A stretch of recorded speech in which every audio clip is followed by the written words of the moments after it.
Chapter 21. Tommy makes a discovery. For a moment or two they stood staring at each other stupidly, dazed with the shock. Somehow, inexplicably, Mr. Brown had forestalled them. Tommy accepted defeat quietly. Not so Julius. How in tarnation did he get ahead of us? That's what beats me, he ended up. Tommy shook his head and said dully, "It accounts for the stitches being new. We might have guessed. Never mind the darn stitches. How did he get ahead of us? We hustled all we knew. It's downright impossible for anyone to get here quicker than we did. And anyway, how did he know? Do you reckon there was a dictaphone in Jane's room? I guess there must have been." But Tommy's common sense pointed out objections. No one could have known beforehand that she was going to be in that house, much less that particular room. "That's so," admitted Julius. "Then one of the nurses was a crook and listened at the door. How's that?" "I don't see that it matters anyway," said Tommy wearily. "He may have found out some months ago and removed the papers, then— No, by Jove, that won't wash. They'd have been published at once." "Sure thing they would." "No, someone's got ahead of us today by an hour or so. But how they did it gets my goat." "I wish that chap Peel Edgerton had been with us," said Tommy thoughtfully. "Why?" Julius stared. "The mischief was done when we came." "Yes." Tommy hesitated. He could not explain his own feeling, the illogical idea that the KC's presence would somehow have averted the catastrophe. He reverted to his former point of view. "It's no good arguing about how it was done. The game's up. We've failed. There's only one thing for me to do." "What's that?" "Get back to London as soon as possible. Mr. Carter must be warned. It's only a matter of hours now before the blow falls, but at any rate, he ought to know the worst." The duty was an unpleasant one, but Tommy had no intention of shirking it. He must report his failure to Mr. Carter. After that, his work was done. He took the midnight mail to London. Julius elected to stay the night at Holyhead. Half an hour after arrival, haggard and pale, Tommy stood before his chief. "I've come to report, sir. I've failed badly." Mr. Carter eyed him sharply. "You mean that the treaty is in the hands of Mr. Brown, sir?" "Ah," said Mr. Carter quietly.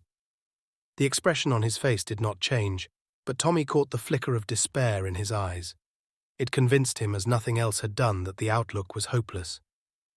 "Well," said Mr. Carter after a minute or two, "we mustn't sag at the knees, I suppose. I'm glad to know definitely. We must do what we can." Through Tommy's mind flashed the assurance, "It's hopeless, and he knows it's hopeless." The other looked up at him.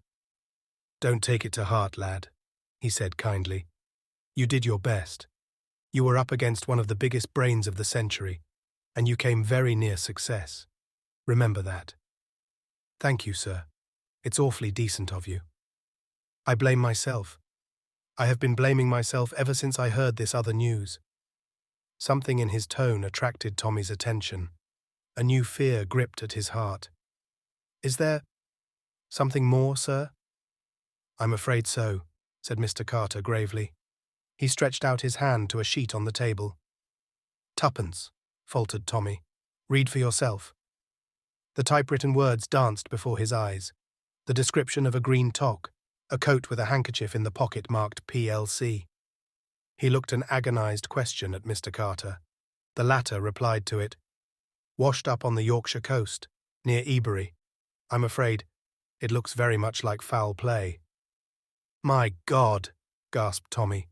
"Tuppence, those devils. I'll never rest till I've got even with them. I'll hunt them down. I'll—" The pity on Mr. Carter's face stopped him. "I know what you feel like, my poor boy. But it's no good. You'll waste your strength uselessly. It may sound harsh, but my advice to you is, cut your losses. Time's merciful. You'll forget." "Forget Tuppence? Never."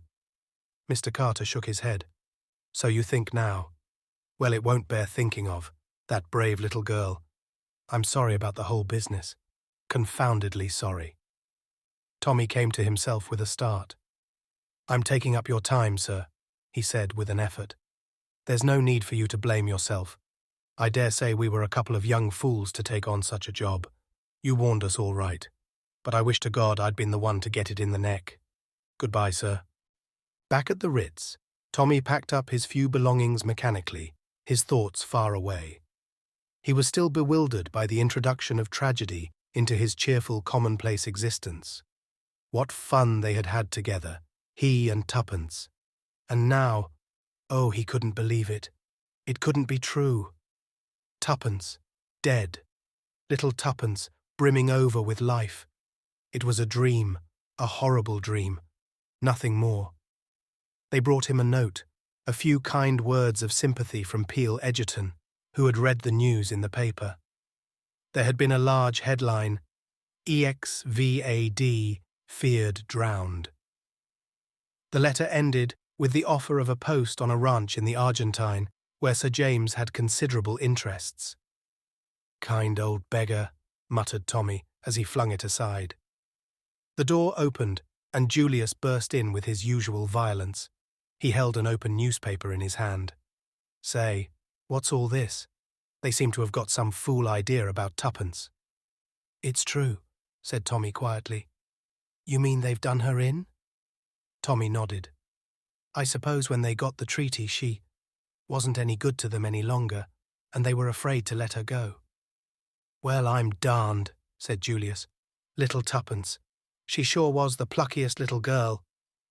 But suddenly, something seemed to crack in Tommy's brain. He rose to his feet. "Oh, get out. You don't really care, damn you. You asked her to marry you in your rotten, cold-blooded way, but I loved her.